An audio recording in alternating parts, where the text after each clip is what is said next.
Hello, আসসালামু আলাইকুম। Welcome back to my channel yummy foodie. আজকে আমি আপনাদের সাথে আমার শপিংয়ের ভিডিও শেয়ার করব। আমি শপিং করতে যেমন পছন্দ করি, ঠিক তেমনি শপিং ব্লগগুলো দেখতেও আমি খুব পছন্দ করি। লাস্ট উইকে আমি উত্তরায় গিয়েছিলাম।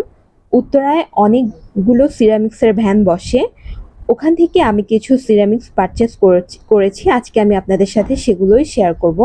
আমি এখানে দুটো ছোট পিস কিনেছি। এই দুটো পিস আমার কাছ থেকে পার পিস 50 টাকা করে রেখেছে।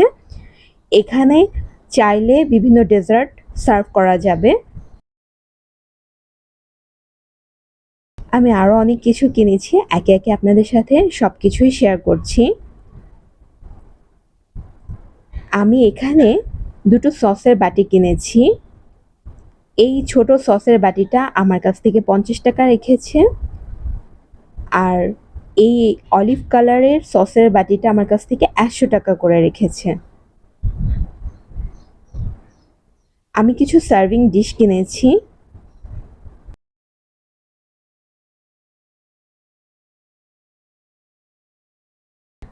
উত্তরার এই ভ্যানগুলা সপ্তাহে প্রতিদিনই বসে, তবে চেষ্টা করবেন সকাল 10টার পরে যেতে। বিকেল টাইমটা তো অনেক ভিড় হয়। আমি এই মাছ আকৃতির সার্ভিং ডিশটি নিয়েছি। এটি আমার কাছ থেকে 300 টাকা রেখেছে।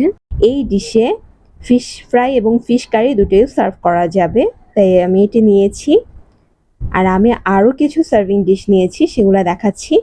এই কলা পাতা শেপের সার্ভিং ডিশটি আমার কাছ থেকে 200 টাকা রেখেছে।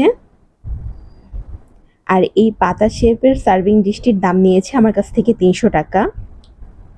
উত্তরার এই ভ্যানগুলো থেকে প্রোডাক্ট পারচেস করতে হলে প্রচুর পরিমাণে দামাদামি করতে হয়। বার্গেনিং স্কিল ভালো হলে ওখান থেকে আপনি জিতে আসতে পারবেন, আদারওয়াইজ কিন্তু এরা আপনাকে ঠকিয়ে দেবে।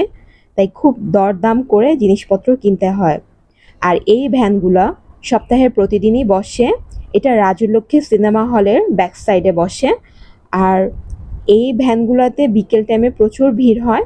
আপনারা চেষ্টা করবেন সকাল 10টার পরে যেতে, তাহলে ভিড়টা একটু কম হয়। আজকের এই শপিংগুলো আপনাদের কেমন লেগেছে তা কমেন্ট করে জানাবেন। আপনাদের কমেন্টস পড়তে আমার ভীষণই ভালো লাগে। এতক্ষণ ভিডিওটি দেখার জন্য ধন্যবাদ সবাইকে।